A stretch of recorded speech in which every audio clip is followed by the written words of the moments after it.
Hello guys, আসসালামু আলাইকুম। কেমন আছেন সবাই? আশা করি ভালো আছেন। আপনাদের দোয়ায় আমিও ভালো আছি আলহামদুলিল্লাহ। আজ আমি আপনাদেরকে ব্রয়লার মুরগি বোনা করে দেখাবো। জন্য চলে একটা কড়াই বসিয়ে দিয়ে 3 টুকরো দিয়ে দিয়েছি দারচিনি, 3-4টা এলাচ, 2টো তেজপাতা দিয়ে দিয়েছি তেল পরিমাণ মতো, দিয়ে আমি পেঁয়াজ কুচি দিয়ে দেব পরিমাণ মতো, দিয়ে আমি পেঁয়াজটাকে ভেজে নেব।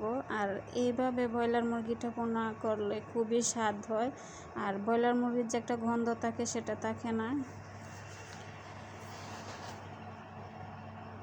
আমি পেঁয়াজটাকে নেড়ে ছেড়ে ভেজে নেব। পেঁয়াজটা ভাজা হয়ে গেছে, এখন আমি মশলাটা দিয়ে দেব। আমি এখানে দিয়ে দিচ্ছি আদা বাটা, দিয়ে দিব রসুন বাটা, আর দিয়ে দেব জিরা বাটা। এক চামচ করে আমি সমস্ত মশলা দিয়ে দিচ্ছি। এখানে সমস্ত বাটা মশলা আমি 1 চামচ করে দিয়েছি। এখন একটু নেড়ে ছেড়ে আমি মিষ্টি জিরা বাটা আর গরম মশলা বাটা এখানে দিয়ে দেব। আমি এখন এখানে দিয়ে দিচ্ছি গরম মশলা বাটা আধা চামচ, আর 1 চামচের থেকে একটু কম মিষ্টি জিরা বাটা দিয়েছি। আমি সব মাংসতে মিষ্টি জিরা বাটাটা দেই। মিষ্টি জিরা গুঁড়ো করলে গুঁড়োটা দেই, নাইলে বাটাটা দেই। এতে করে মাংসের ফ্লেভারটা বেড়ে যায়, অন্যরকম একটা স্বাদ হয়, খুবই টেস্ট হয় খেতে। আর অনেকে জানেন না যে মিষ্টি জিরাটা মাংসতে খেতে হয়। এখন আমি দিয়ে দিয়েছি মরিচের গুঁড়া, হলুদের গুঁড়া, ধনিয়া গুঁড়া, দিয়ে দেব লবণ স্বাদ মতো, দিয়ে আমি নেড়ে ছেড়ে মশলাটাকে কষিয়ে নেব। আর মিষ্টি জিরাটা বলতে কি, এটাকে অনেকে মৌরি জিরা বলে, অনেকে গমরি বলে, অনেকে মিষ্টি জিরা বলে, একজন এক এক নামে চেনে আর কি। ওই জিরাটা অনেকেই জানে না যে মাংসতে খেতে হয়।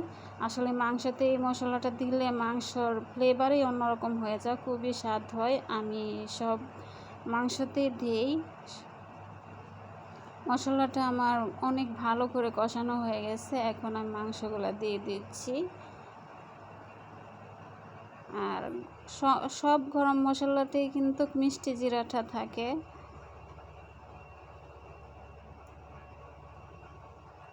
এখন আমি নেড়ে ছেড়ে কষিয়ে নেব।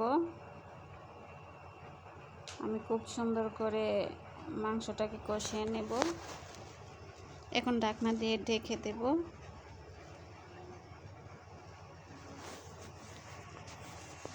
আমি ঢাকনাটা উঠিয়ে নিচ্ছি, আমি নেড়ে ছেড়ে দেব। অবশ্যই আমি অফ ক্যামেরায় 2-3 বার করে নেড়ে ছেড়ে দিয়েছিলাম। এখন আমি ঝোল দিয়ে দেব। আমার রান্নাটা যদি আপনাদের ভালো লেগে থাকে তাহলে আমার চ্যানেলটা সাবস্ক্রাইব করে, লাইক দিয়ে, কমেন্ট করে আমার পাশে থাকবেন প্লিজ। আর আমার ভিডিওটা বেশি বেশি করে শেয়ার করে দেবেন আপনাদের বন্ধু বান্ধবদের মধ্যে। আর যদি ফেসবুক পেজ থেকে দেখে থাকেন প্লিজ একটা ফলো দিয়েন, আমার লাইক কমেন্ট করে দিয়েন, বেশি বেশি করে শেয়ার করে দিয়েন আমার ভিডিওটা। আর আপনারা যদি আমাকে সাপোর্ট করেন, আমি আরও এরকম ভিডিও বানাতে সাহস পাবো, সামনের দিকে এগিয়ে যেতে পারবো ইনশাল্লাহ আপনাদের সাপোর্ট পেয়ে।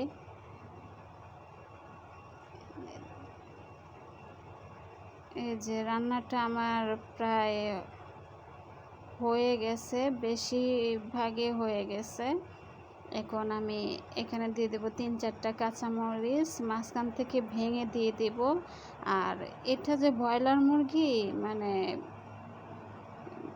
ব্রয়লার মুরগির যে একটা স্মেল থাকে সেটা থাকবে না, অনেক স্বাদ হয় খেতে।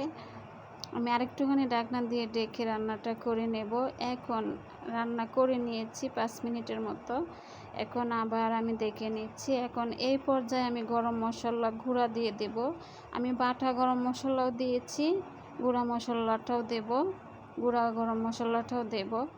আর আমি বাটা গরম মশলাতে সব মশলা ইউজ করেছি, যা যা গরম মশলাতে থাকে আমি সব বেটে নিয়েছি অল্প অল্প করে। আমি আবার আমি 5 মিনিটের মতো আরেকটু রান্না করে নেব।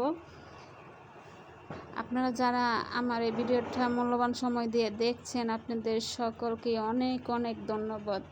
আর যারা সাবস্ক্রাইব ফলো করে দিয়েছেন, আপনাদেরকে অসংখ্য অসংখ্য ধন্যবাদ। আল্লাহ হাফেজ।